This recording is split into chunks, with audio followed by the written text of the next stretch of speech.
Okay, hi. We are live from Copenhagen again. Me ollaan tässä täällä Stram-Kyrs puoluejohtajan kanssa, Rasmus Paludan, ja tämä käydään englanniksi tämä haastattelu. Kertokaa, jos on ääniongelmia. Mutta you have built a new party in Denmark. In Denmark you have the Dansk Folkeparti, but you don't find it strong enough on the immigration issue. So your party is ethno-nationalistic. So would you like to tell us? Yes, absolutely. Well, the thing is, Dansk Folkeparti, they have had about 17 years where they have had very important power position in Danish parliament. So they had 17 years to improve the situation with hundreds of thousands of unwanted migrants from Africa and the Middle East and some parts of Asia like Pakistan and Afghanistan. And they have failed miserably. And that's because they don't have the real willpower or the real political viewpoints that are necessary to save Denmark from complete oblivion. And what we do is we try to wake people up and tell them that if we don't fight now, then Denmark very soon will be completely different, and that will be impossible to change back. Already now, things are vastly different than it was when I was a teenager. It's changed completely in only like 15 years.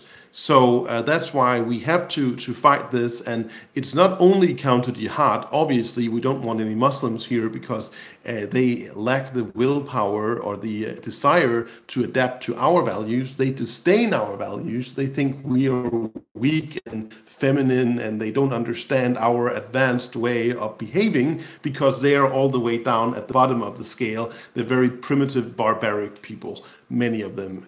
Culturally, that's an explanation, but also religiously, that's an explanation. So we want them out, we want them back to their shithole countries, but we also want people that are not Muslims, that are simply not suited to be here.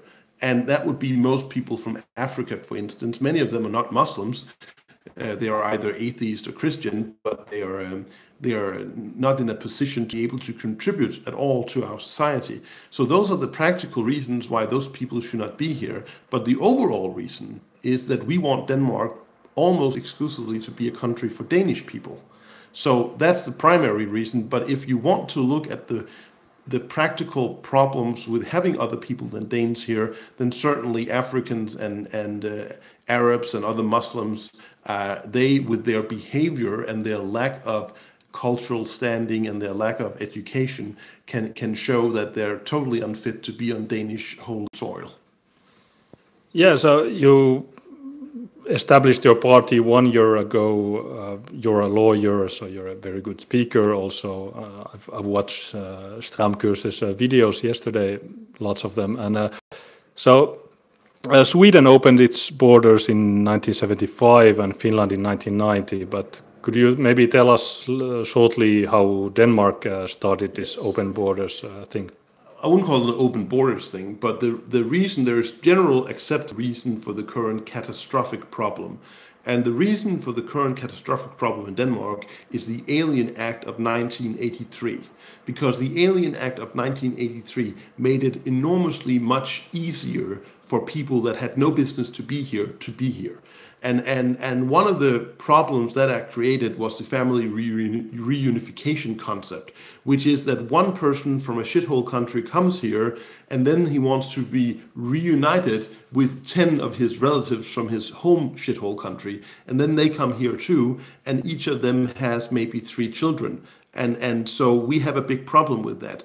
So that was what happened in 1983, and of course since then Denmark has changed dramatically, and to be honest, it's very difficult right now to see how it can ever be changed back. It's if you are a person who has it's easy for you to cry, then you would have to cry all the time when you look at the current situation in Denmark.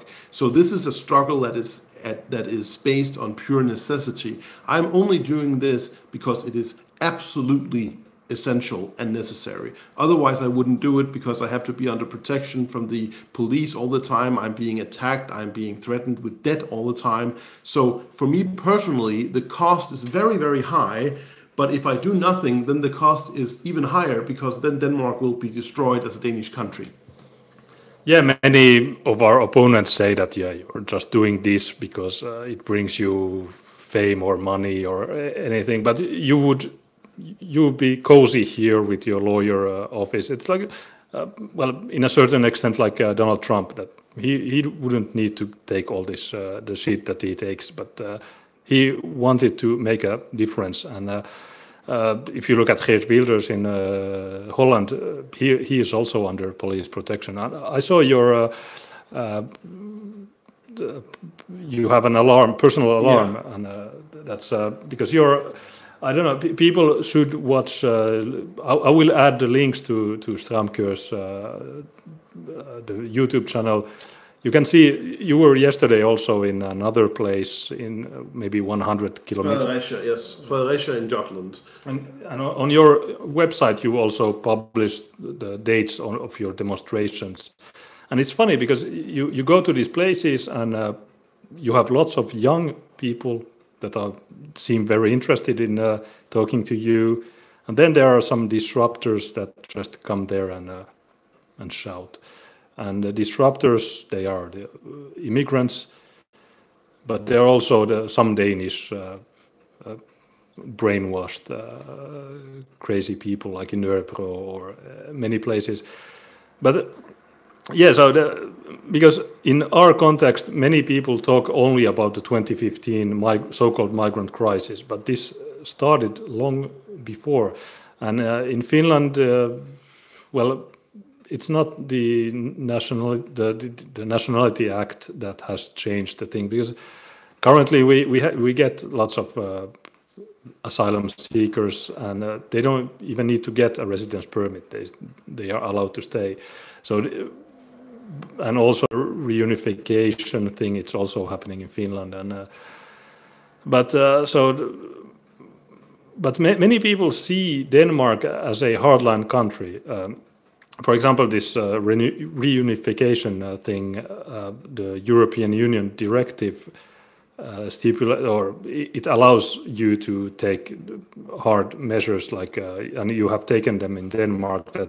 And so in Finland we haven't done anything about this. So it's interesting to come from Finland and see that you are not happy with the Danish situation. But if you compare it to Sweden, you're in a lucky position here. I don't know. I saw your migrants here. They were much more easygoing than in Sweden. Of course, this is the center, but on your videos, I can explain that. They're much more easygoing because there are fewer of them. This is a classical invasion strategy. When the Muslims are very few, they behave very well. When they are a little more, 5-8%, then they start putting on the victim role and saying, we're the victims, you're discriminating against us, you must give us more rights. And then when they're 15 or 20%, then they start being very aggressive and violent. So the reason that they seem to you to be easier going here than in Sweden is because in Sweden they have already taken over in bad areas.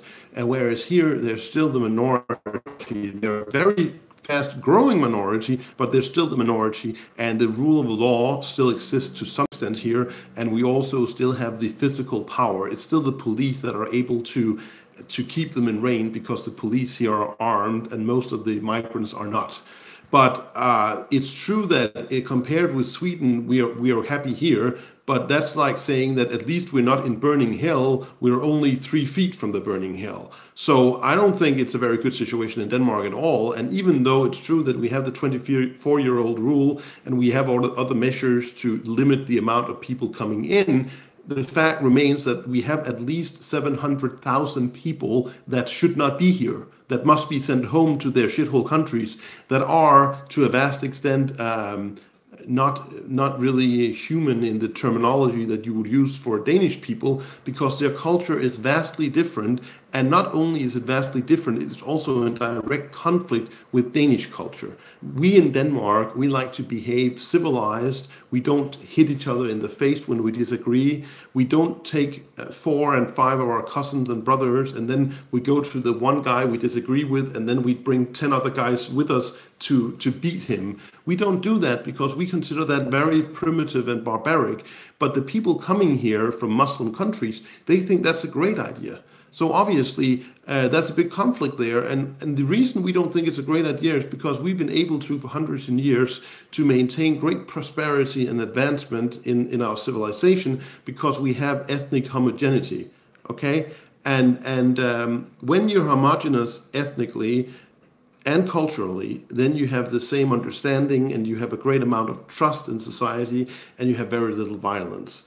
And that's why we are not very violent people. But we are now being forced to become violent people because there are a lot of violent people coming here from the Muslim countries, and then they think it's very easy to destroy us because they're very violent and we're not. And if we have people that are very violent and people that are not violent at all, then the violent people will always win. So we're now being forced to be a lot more violent than we would like. Yeah, it's sad that this is going on, but what are the mainstream politicians thinking? They just don't care. They say that you should just understand these cultures, but they are never confronted to these people because they live in completely different areas. I can tell you that the politicians here, all of them care, but they care in different ways. There are a few parties. That's the Communist Party, the Social Liberal Party, and the well, I guess I would call it the Clown Party, but it's not really called the Clown Party, but it's a middle party as well. Those three we call the alternative. Those three parties, they think they care very much, but they think we should have a lot more immigrants because they think that if you're from a foreign country, then by definition, if you come to Denmark, you will bring diversity, and they think diversity is always something good.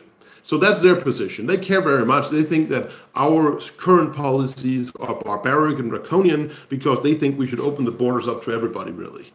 So that's their position. They're the minority. They're maybe combined 20% of the population, okay?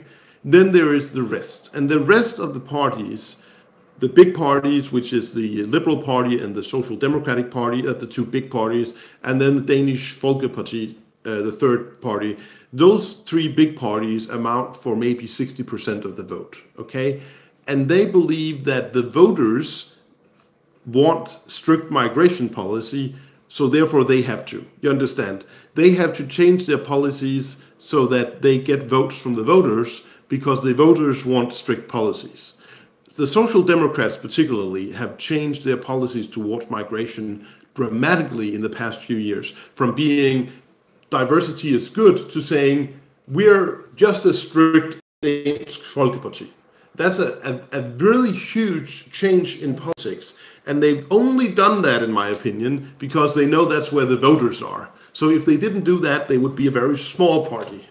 So that's the change. And then we have a few minor parties that are still on board with the strict migration, but for the same reasons. The Socialist Party, the ultra-liberal party, and the Conservative Party, small parties, they agree basically with the three big parties, but they basically out of necessity. And then we have two parties that are not yet in parliament, the New Citizenry Party, and then Stram Kurs, which is my party. And basically the New Citizenry Party, then they say that they're for strict migration policy, but they also say that they think Islam should have a place in Denmark. Whereas I say that I'm for very strict migration policy. I want to build a wall at the border. I want to send home 700,000 people, and I want a ban on Islam in Denmark. Yeah, there are many others that in Holland, Geert Wilders and so on. But yeah, the Social Democrat Party here, they have been looked at from Finland in horror. The Finnish Social Democrats there. What is going wrong in Denmark? Even the Social Democrats are going far right. This is out of necessity. They have to do it, otherwise they don't get any votes. Yeah, it's like in Sweden last week, the Social Democrats lost a lot of votes. Well, there's the European, the Danish elections are in maybe in June, at the latest on June the 17th. But Probably they will be in April or May, I'm thinking. okay, but there's also the European Union election. Are you running for both? Or At present we're running for neither, because you need a lot of signatures to be able to run for any of them. If we are successful, we'll get the signatures to run for Danish Parliament before the election. So then we'll be able to run in the upcoming election. As far as the European Union, we won't be able to do that because it requires a vast amount of votes. It requires more than 50,000 signatures to run for that. So that's not on the table, but it is on the table that we want to enter Danish Parliament, and we're hoping to get enough signatures to be able to do that. It requires a little bit more than 20,000 signatures. to form a party? No, not to form a party, but to have the party run for Parliament. Okay, in Finland, if you're an independent candidate, 100 votes is enough. But if you want to run for the European Parliament, you need 2,000. Okay. And if you want to make a party, you need 5,000 signatures. So it's less. Yeah, but the difficulty is with the electoral system, because they count the votes of the candidates together. So if you're alone against a party that has 20 candidates, you are very you need, in Finland, to get to the European Parliament, you need 100,000 not votes, but the number that is counted using the system. But so have you talked to the Dansk Folkeparti? Do you have any connections with them? Or is there any way that you could work with them? Or Well, I mean, if all goes well and we have a number of seats in the next parliament after the election, if that goes well, I'm crossing my fingers now in a sincere hope that it goes well, and in that case we'll have victory. But if that goes well, that's my meme. That's my meme, the V for victory. And all the teenage boys in Denmark, they know me and they know that this is my sign. yeah, you have a very young audience on your public demonstrations. Could you explain why is it that? Well, I think I'll just recap the Danish Folkeparti. Danish Folkeparti, if we get to Parliament, we'll have to cooperate with them primarily. So obviously I have some informal connections with them, but the fact remains our policy is a lot stricter than theirs. As far as the young followers, I think there are two reasons. First of all, me and our party, we're very popular on YouTube, and most people that use YouTube are young men, really. A lot of young men use YouTube. But also, my political statement has been that we have no respect for criminal Muslims that are in Denmark at all. We think that they're dogs and animals, and we laugh at them, and we don't respect them at all. And we think they're pitiful because they only attack when they're many against one, and they speak very poorly, and they don't have any education, and they don't have any jobs. So they are losers. And those are the kinds of people, the Muslims, young Muslims, males and groups that attack and humiliate Danish men and Danish boys. And when I go out there and I say, by the way, Muslim losers, we don't respect you. We think you're dogs. We have no respect for you. You should leave our country. Then that appeals to many young males who have experienced being attacked and humiliated by those very same Muslims. Yeah, that's what I also thought. That the younger generation, that were born in the 90s or maybe late 80s, they don't see the situation the same way as the current people that are in parliament, and that's a very good strategy it's happening naturally for you. It's happening naturally. It's completely organic. It wasn't a master plan, but it's because I speak in a very clear language. I don't speak like with a lot of euphemisms and trying to wrap everything in. I say it plainly. Those people, those male Muslims, they're losers. They're personal losers because of their lack of education, job, and everything. And they're also cultural losers because they have a very rotten culture, and they're also religious losers because their religion, Islam, is very, very stupid and bad. And when you say it like that, that appeals to young people because it's very easy to understand. And they're also happy that politicians, usually politicians, they wrap everything in. But I just say it the way it is.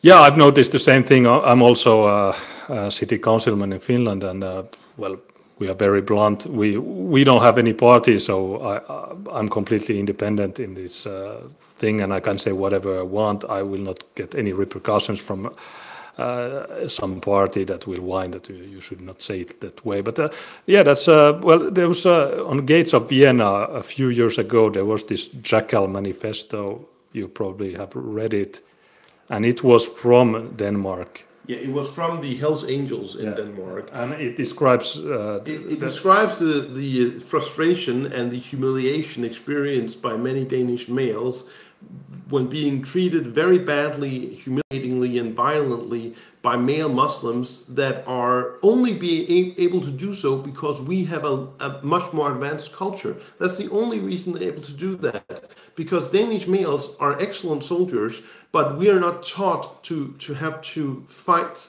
violently in our own home country, because that's not normal. So that's very frustrating, and I agree with Hells Angels in many of their points. Their descriptions of those Muslim male criminals are very precise, actually. So while I certainly take issue with the crimes committed by Hells Angels, I'm not a supporter of any criminal organization, not Hells Angels, not any criminal organization.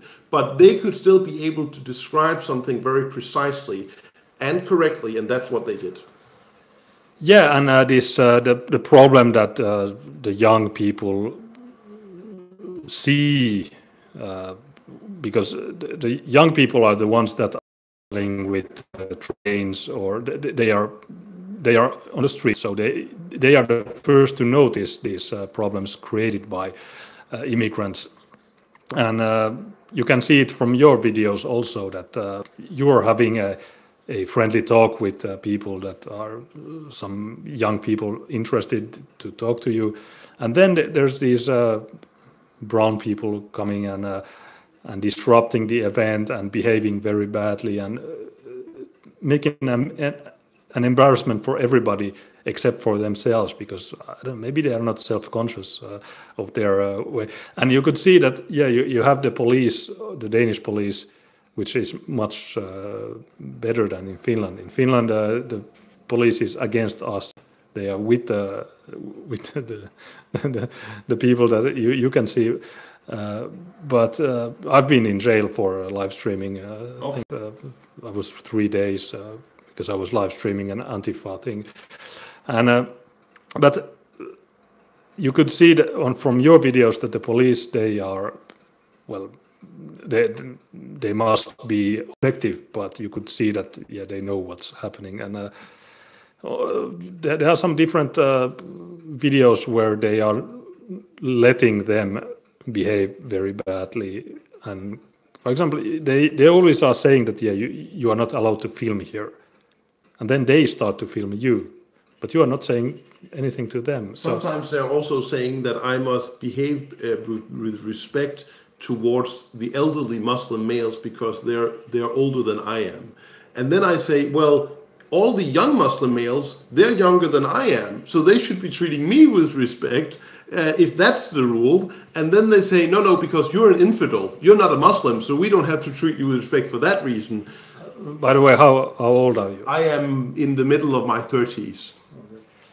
So, yeah, and they I don't know, you could see from the videos that they are not afraid at all about the police. They know they have the right to be, because they are second or third generation immigrants. So because maybe the first generation, they might have some respect to the police. They understand that they might be sent back, but the second and third generation, you could see that they see the police, they have no fear. But how could in Denmark, I believe you have the possibility to remove the nationality of a criminal. it's very seldom used, but it's... It is used sometimes by the court, but the courts have the problem that if the criminal only has Danish nationality, then you cannot remove it. But certainly some of the people are so stupid that they keep their other nationality as well. And in those cases, the Danish nationality can be removed by the court. And if you're sentenced to an important crime and found guilty, then the court will sometimes remove the nationality. Obviously, when we get into power, we will make sure that all migrants in Denmark fear the police very much, but also that they fear all Danish people very much. And for instance, I know a country called Israel, where it is a law that all Israelis are allowed to walk on the streets with loaded firearms, but none of the Muslims are. And certainly that makes for an interesting behavioral change, because what happens is whenever an Israeli walks on the streets in Israel, then the Muslims will walk to the other pavement on the street because they don't want to risk a confrontation. And certainly, I don't think that's unreasonable. If you're here as a guest, then the Danes are your host and you're the guest that should be grateful. So obviously, there can be different rules for Danes and for foreigners. And certainly, if Danes are allowed to keep loaded firearms on their body when they walk on the streets, then those very, very poorly educated, stupid Muslim people that are here that behave criminally, many of them, they will change their behavior because the only thing they understand is power. That's the only thing they understand. Everything else they have no respect for because they think Denmark is a very bad country. They laugh at us. The only thing they like here is all the wealth they're given by us and all the services and all the healthcare. Everything else they disdain about us. And the only language they understand is that of power. Yeah, that's the same way in every European country. And that's sad. It's... I don't know, could it be the people from the 60s that let them in and they were like, okay. Well, I have the explanation. It's very simple. There is pathological altruism, that you're so advanced in your altruism that you want to help everybody and then you end up destroying yourself. And in Denmark, basically, it is that many, many Danes, probably most Danes, they are so happy about our culture that they think that everybody in the world will want to have our culture and adopt it as their own when they see how wonderful it is. And that's very wrong, because that's not true at all. Muslims coming here, they don't think our culture is great. They think our money is great. They think our economic power is great. They don't think our culture is great. They think our culture is very bad. They think it's laughable. They have no respect for us. They think our women are whores. They think our men are very weak, feminine people.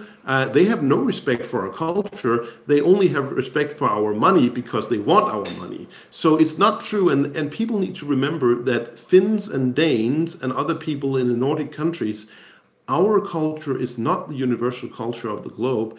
The reverse is true, which is that our cultures are a minority, a very, very small minority. If you look at the whole population of the world, then the Finns and the Danes are nothing. We are a drop in the ocean. We know nothing of relevance as to the amount of people living in the world. So it's laughable to think that they would think that our culture is great. Our cultures are great, but the matter is, are they able to accept that? And no, they're not. And we wouldn't accept that either. If you and I traveled to Afghanistan together and had to live there, we wouldn't think their culture was great either. We would think that it was primitive, barbaric, and very stupid, which it is. Yeah, our opponents always counter our arguments by saying not all Muslims, not all. Of course, there are some... Very few exceptions. There are some Muslims that are able to adapt, but that's because what I usually say, a good Muslim is a person who is not very much a Muslim. If a Muslim is only a cultural Muslim, which means that he's circumcised and basically that's that. So he calls himself a Muslim and he thinks sometimes about Allah and he's circumcised, but he eats pork, he doesn't pray, he doesn't go to the mosque, and he doesn't observe the Ramadan, if all those things are true, then he's not very much a Muslim. Then he's what would be dubbed a mild cultural Muslim. That would be able to work if he loves everything else about Denmark or Finland. But those kinds of Muslims are very few. Yeah, also what they claim is that, okay, so how will you do this? I always say, let's the criminals, let's get rid of them, and then look at, for example, I don't know, the people who are living on welfare. They could be sent back. But what you say is exactly our policy. We take what is worst first. So we take the criminals first, then we take those living off welfare, and then we take those that behave in a way that is acceptable in Denmark. Yeah, it's you are a lawyer, so you understand how it works. It's difficult to criminalize bad behavior. If you see loitering Muslims that are unpleasant on, I don't know, the places where you have been, like Folsmose or I'm sorry if I pronounce it badly, but all these places you can see it. How can this be? These people, well, probably they are on welfare. Maybe they sell drugs or something. So if we take the hard line, okay, stram kurs. Stram kurs, yes. The hardline party, yes. Accidentally. If you take the hard line, then you start and it goes on. Yes. So there is a way to work this out. But that's the same you do in a hospital in triage or in the battlefield. You take what is worst and you treat that first. And what is worst is the criminals. So we get those out first, and there are many. And then what is second worst is the people living off welfare and contributing nothing. So then you take those out. And then basically, if a person wants to wear the hijab in Denmark, then the person shouldn't be in Denmark. So then you just make a law, if you ever wear hijab, then you have to leave the country in 2 weeks. It's not that difficult. Yeah, currently in Denmark it's illegal to wear the hijab, but you only get fined. No. It's legal to wear the hijab, but it's illegal to wear the niqab or the burqa. The niqab is this. Yeah. The hijab is this. Okay. The hijab is still legal, but certainly if we get in, it will become illegal. Yeah. Well, there's people in Finland saying that, yeah, but in the 1940s, Finnish women had veils, so it's difficult to. But you can always work these things, because if you become a party and you get things, if you get a big election number, you can work the laws. It's not the multiculturalists. They're always acting like everything is a fatality, that you cannot change anything because we have equality, we have all this, but everything is changeable. You can make specific laws. Absolutely. And if the UN or whatever whine, we can act like Hungary. That's absolutely true, and that's why when many criminal Muslim losers are at my protests and they're waving their Danish passports and you say, you cannot send me home, I say, sure, we just make a law that says you're no longer a Danish citizen. Yeah, it is funny, this passport thing. 10 days ago, I was at a demonstration in Finland in a place where 90% are Muslims, and there was one Somali woman who comes with her envelope.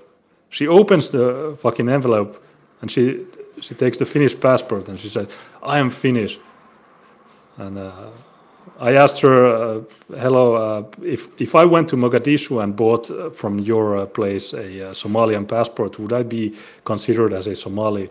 And she didn't even understand my question. So why? And I said, these Finnish passports, they are given easier than a bonus card from the supermarket. Yeah. So what is your point? But she didn't understand anything. It was very funny because she in Finland nowadays you get the passport from the police station, and 1 week later they will send it to your local 7-Eleven. It's insane. A few years ago, you had to go to the police station to get the passport that was ready, but nowadays they send it to your 7-Eleven, and this Somali woman, she came there. No, I'm Finnish. Yeah, but you don't even understand what we are talking here. So okay, but yeah, these passport things. this it shows the importance of because the open borders policy it creates racism. I don't know if you think about Denmark or any European countries in the 60s or 70s, before, if there were some foreigners entering these countries, they were respected. Okay, he's a visitor, and they were usually behaving normal. But nowadays, since we have brought all these, there's a complete lack of control. They don't have any responsibilities. They are living in their communities. They have brought their culture. So this is something that should be. We have tons of. We have Red Eyes TV. We have lots of people talking about these, but it's not going to the mainstream. You were on the mainstream TV2 Denmark. Yes, but that's only because, I mean, the mainstream wants to ignore us completely. And the only reason they cannot ignore me and Stram Kurs any longer is that we are so immensely popular on the social media, especially on YouTube. That's impossible to ignore us. And of course, I'm amazed that I've been able to become so famous in Denmark, even though for most of the time the established mainstream media has ignored us completely. But in the past few weeks, they have not ignored us because it's not possible any longer. It's obvious that they are lying if they're not talking about us, because everybody on social media is talking about us. A whole generation of young boys and men are talking about me and our party. Are there women or not so much? I've watched not all of your videos, but yeah, mostly it's young boys. Well, I mean, sure, there are females that are aware of me, and sure, there are females that support us. But my behavior and my politics appeal mainly to Danish males, because it's mainly Danish males that have the usual male pride that is, you know, you have that whether you want to or not, because that's what being a man is. You don't want to be humiliated by other people.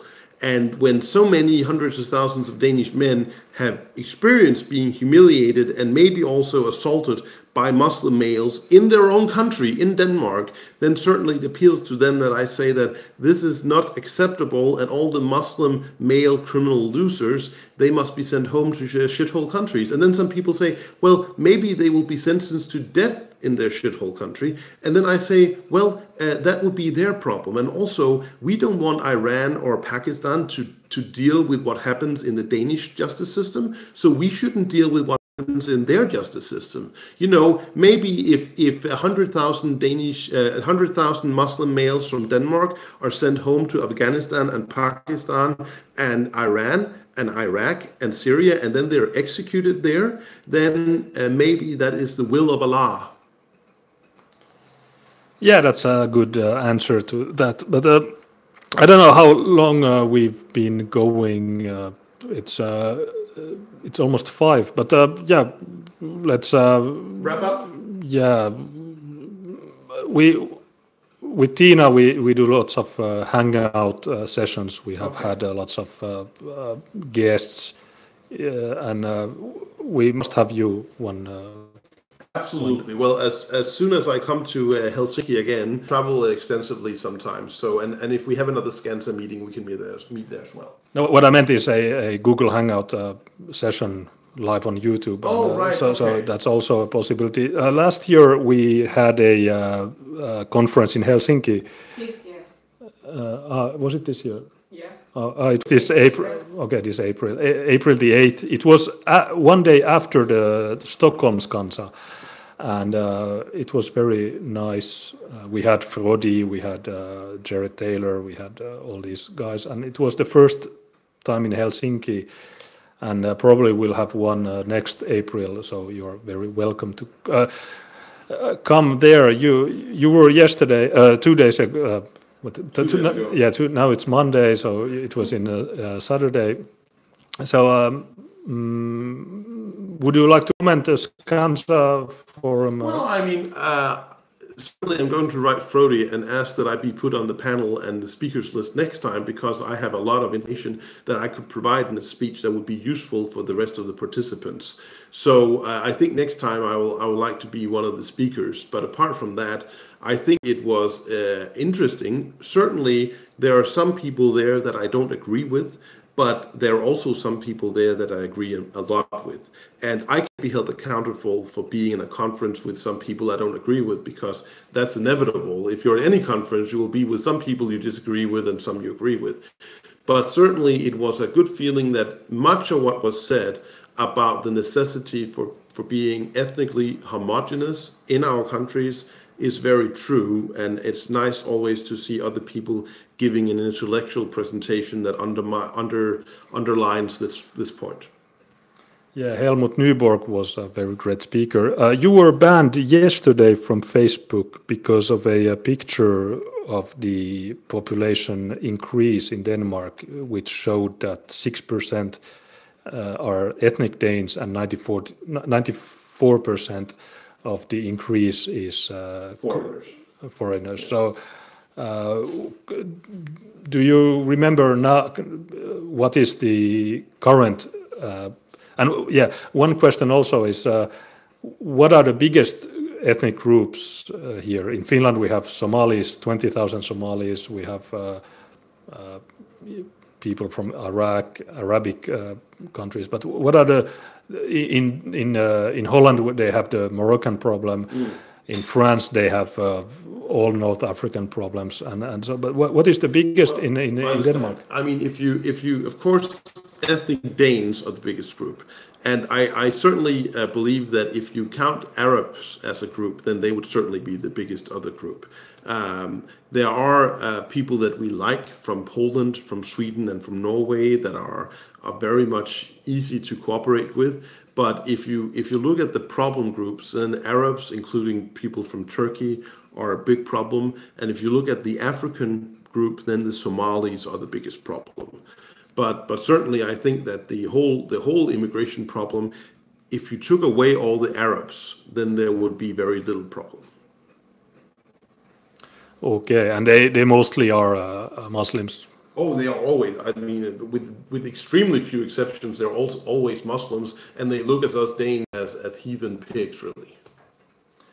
Okay, so I don't know. Maybe the final words before I close, or maybe Tina can close the stream. Yeah, you're a very good speaker. I wish the best of luck to your party. I hope you will be able to run in the election. Thank you very much. Yeah. But I can tell you that we will continue for a long time in Denmark. Yeah, even if you don't win the next election, the fight goes on. Yeah, sire. And this is for a victory. Okay, so tämä oli tässä ja lopetetaan tähän näin, niin jatketaan myöhemmin.